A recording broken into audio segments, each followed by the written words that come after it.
कमलाकांत प्रभु कमल नयन स्वामी, घट घट बासी अंतरयामी।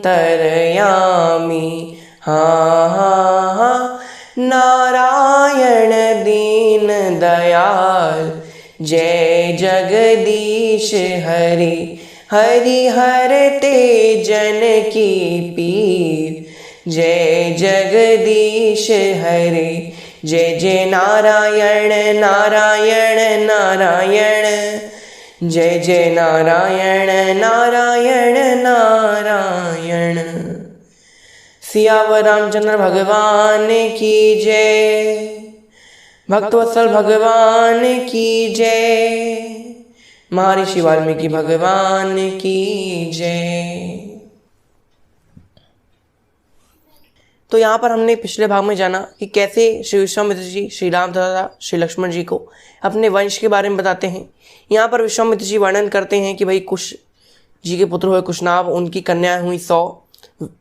जब वायुदेव से उनका विवाह नहीं हुआ तब वायुदेव ने उनको दंड दिया। दंड देने के पश्चात वो कुबड़ निकल आया उन सभी कन्याओं के।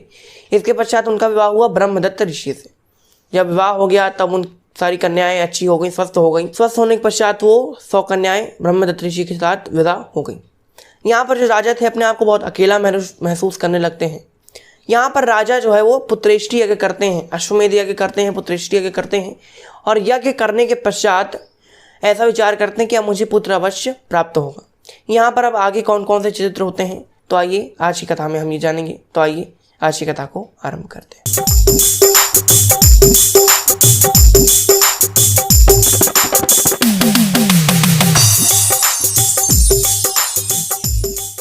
यहाँ पर जब यज्ञ संपन्न हो जाता है कुशनाभ राजा के, इसके पश्चात कुशनाभ राजा के स्वप्न में राजा कुश यानी उनके पिता उनको दर्शन देते हैं और स्वप्न में उनसे कहते हैं कि तुम चिंतित मत हो, तुम्हारे एक बहुत ही पराक्रमी बड़ा ही तेजस्वी पुत्र होगा जिसका नाम होगा गाधी।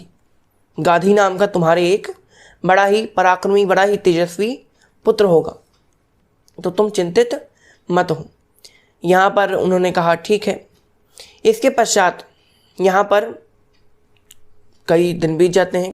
यहाँ पर अब उनके एक बड़े तेजस्वी पुत्र का जन्म होता है। पिताजी ने कहा था कि नाम रखना गाधी, तो नाम गाधी पड़ जाता है। यहाँ पर अब गाधी जी बड़े होते हैं, यहाँ पर इनका विवाह भी हो जाता है। विवाह करने के पश्चात उनके 2 संतान होती हैं, एक पुत्र और एक पुत्री। पुत्री का नाम था कौशिकी सत्यवती, जिनका विवाह हुआ ऋचिक मुनि द्वारा। फिर ऋचिक मुनि द्वारा फिर हुए श्री जमदग्नि मुनि, जमदग्नि मुनि के परशुराम जी। ये वंश आगे फिर बढ़ता गया। यहाँ पर जो पुत्र हुआ था सत्यवती का भाई, उसका नाम था विश्वामित्र, यानी यहाँ पर विश्वामित्र जी का जन्म हुआ। बाद में फिर विश्वामित्र जी ऋषि बन जाते हैं।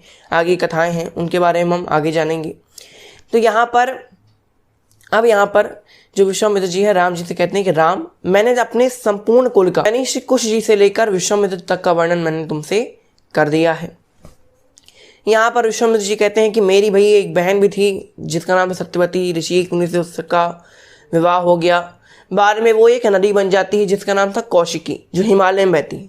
तो मैं हमेशा कौशिकी नदी के पास ही बैठ कर तपस्या करता हूँ, पर कुछ कारणवश मुझे यहाँ सिद्धाश्रम भी आना पड़ा।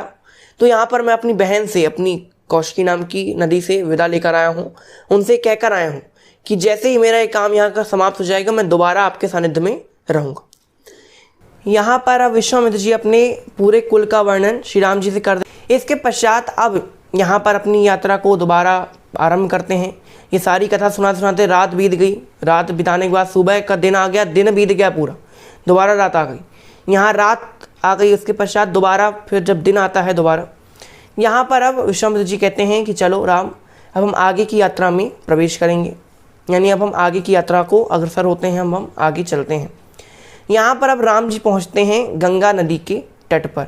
तो यहाँ पर विश्वामित्र जी श्री गंगा माता के बारे में बताना आरंभ करते हैं कि गंगा जी का यानी गंगा जी किसकी पत्नी हैं, किसकी पुत्री हैं, किसकी बेटी हैं, इन सब के बारे में बताते हैं। इसके पश्चात गंगा जी की उत्पत्ति के बारे में और गंगा जी का संबंध रघुकुल से कैसे है, सूर्यवंश से कैसे है, इसके बारे में बताते हैं।